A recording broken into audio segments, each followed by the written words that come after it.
Ciao a tutti ragazzi e bentornati allo Scrigno del Calcio. Oggi vi raccontiamo una storia che ci avete richiesto voi perché qualcuno ha voluto conoscere un po' più nel dettaglio la storia del Foggia di Zeman. Il Foggia di Zeman, per chi più o meno negli anni 90 era un bambino, un adolescente o ovviamente era più grande, ha rappresentato davvero una rivoluzione calcistica, soprattutto del calcio di provincia, perché non si era mai vista o comunque non si vedeva da tantissimo una squadra di provincia che in teoria, a parte una neopromossa, ma una squadra che in teoria avrebbe dovuto lottare per la salvezza, andare su tutti i campi, squadre del suo rango, squadre leggermente più forti, squadre fortissime, a giocarsela alla pari, ad avere sempre lo stesso atteggiamento, ad attaccare, a prendere tanti gol, ma anche a farne.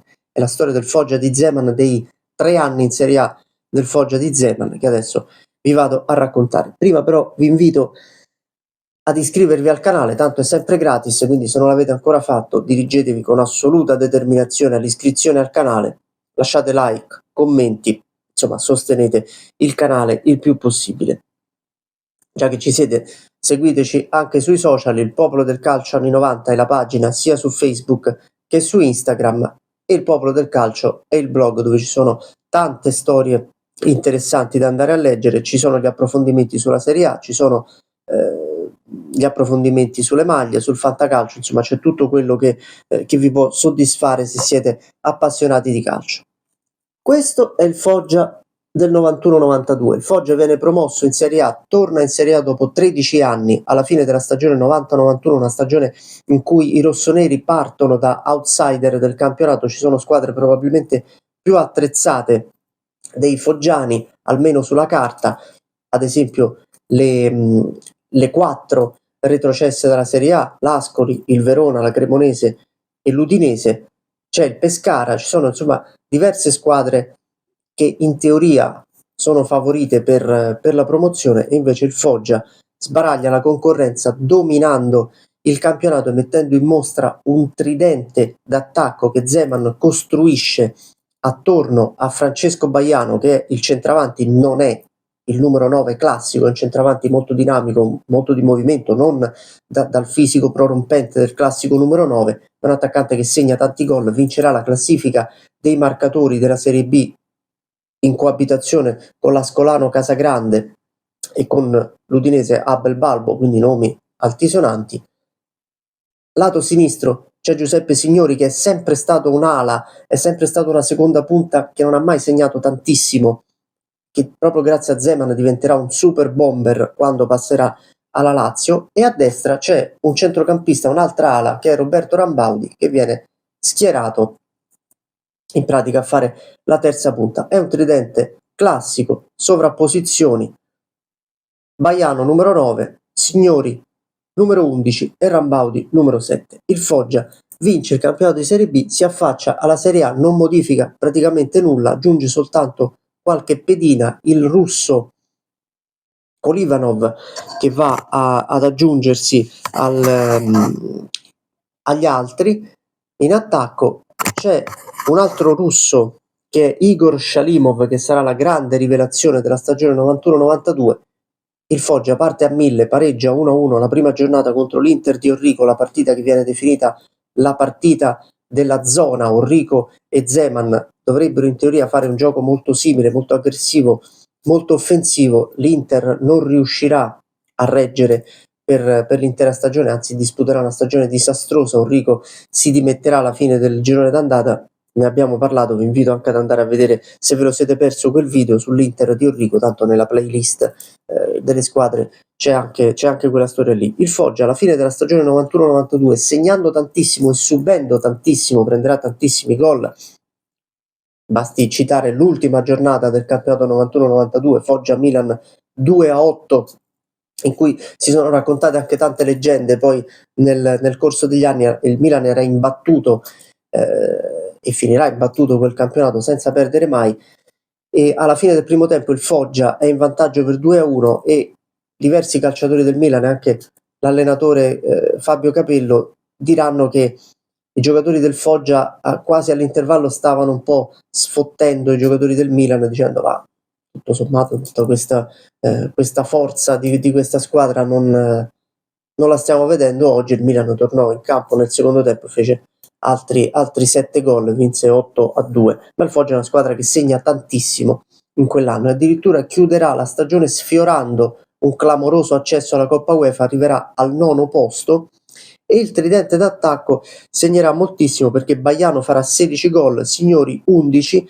e Rambaudi e Shalimov 9. Addirittura Shalimov, che è un centrocampista certamente con doti offensive, doti di inserimento, tiro da fuori area, ma è comunque un centrocampista e è in grado di fare 9 gol.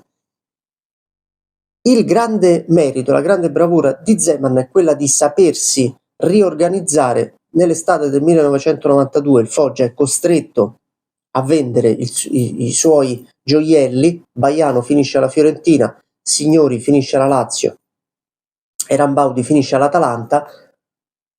Nelle griglie di partenza del campionato 92-93 i pugliesi sono dati in ultima fila perché sostituiscono questi giocatori con giocatori quasi sconosciuti. C'è l'olandese Brian Roy che farà molto bene, c'è Pierpaolo Bresciani che sostituisce alla perfezione Rambaudi, sarà addirittura il cannoniere della squadra con 6 gol. Qualche acquisto si rivelerà meno utile degli altri, come il costaricano Medford che farà un gol, ricordo, in un Brescia-Foggia 4-1, poi non se ne saprà praticamente più niente. Anche in difesa ci sono dei giocatori apparentemente sconosciuti e che invece si riveleranno poi utili alla causa zemaniana. Il Foggia resta grosso modo lo stesso, una squadra molto offensiva, ma anche una squadra che prende tanti gol. Alla fine riuscirà a salvarsi arrivando all'11° posto. La stagione 93-94 sarà l'ultima di Zeman a Foggia. Si sa già che l'allenatore cecoslovacco Ceco ha un accordo con la Lazio e andrà alla Lazio nell'estate del 1994, e il Foggia sfiora un'altra volta un clamoroso ingresso in Coppa UEFA, finirà un'altra volta al 9° posto. Tra l'altro riuscirà a non perdere o comunque a giocarsi la partita fino alla fine con le grandi. Il Foggia di Zeman riuscirà a battere anche la Juventus in casa, a parte il primo anno che perderà 1-0 sul neutro di Bari. Riuscirà a giocare alla pari con il Milan, con l'Inter, addirittura il record di imbattibilità di Sebastiano Rossi, portiere del Milan, 929 minuti senza subire gol, che verrà poi battuto nel 2014 e 2015 da Buffon, che arriverà oltre 1000 minuti. Inizia dopo il gol subito a Foggia nella partita d'andata, Foggia-Milan 1-1, gol di Kolivanov e Boban, e terminerà nella partita di ritorno Milan-Foggia 2-1, interrotta proprio da Kolivanov. Queste sono delle storie del calcio abbastanza curiose. Lo stesso giocatore e la stessa squadra segnano l'ultimo gol prima dell'imbattibilità e interrompono quell'imbattibilità proprio di Sebastiano Rossi. Il Foggia chiude al 9° posto. Zeman lascia Foggia nel tripudio dello stadio Zaccheria. Io vi ho portato qui il 1° maggio del 1994, ultima giornata, Foggia-Napoli 0-1, partita utile per il Napoli che centra la qualificazione in Coppa UEFA. Ecco qui, Foggia-Napoli 0-1, e qui c'è lo striscione grazie Zeman da parte dei tifosi del Foggia. La partita la vincerà il Napoli 1-0, gol di Di Canio. Tra l'altro era praticamente una sorta di spareggio UEFA, perché il Napoli chiude il campionato a 36 punti e riesce a qualificarsi per la Coppa UEFA. Il Foggia chiude a 33 con 10 vittorie, 13 pareggi e 11 sconfitte, una media tra l'altro anche discreta come gol fatti, gol subiti, 46 gol fatti, 46 subiti. Ci mette anche un po' più di equilibrio rispetto alle altre stagioni.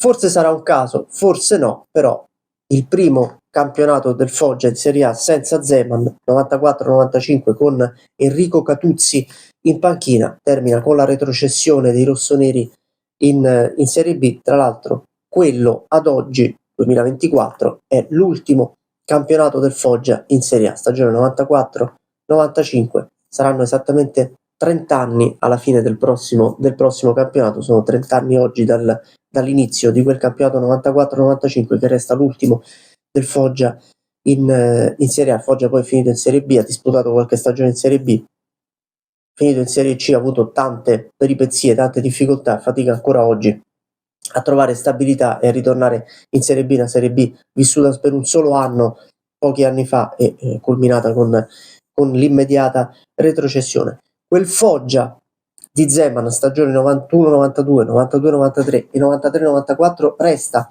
agli occhi degli appassionati forse la provinciale più agguerrita che si ricordi, almeno in quegli anni, una squadra che era davvero complicata da affrontare, che se la giocava alla pari con tutte, è vero, prendeva anche tanti gol, prendeva qualche imbarcata, ma era veramente divertente e ha lanciato diversi giocatori anche poi nell'Olimpo del calcio, giocatori che sono partiti da lì.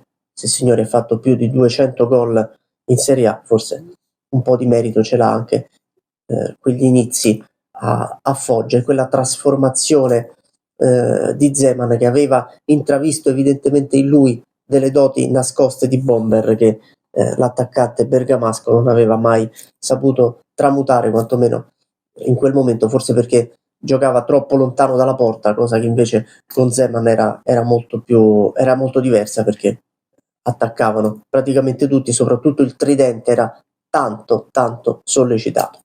Questa era la storia del Foggia di Zeman, una squadra che davvero faceva illuminare gli occhi. Non è un caso se è stata ribattezzata Zemanlandia. A me non piacciono tanto questi nomignoli, però a volte sono veramente azzeccati. Era veramente un parco di divertimenti lo stadio Zaccheria all'epoca. Vi aspetto con altre storie nei prossimi giorni, iscrivetevi al canale, mi raccomando. Ciao ciao.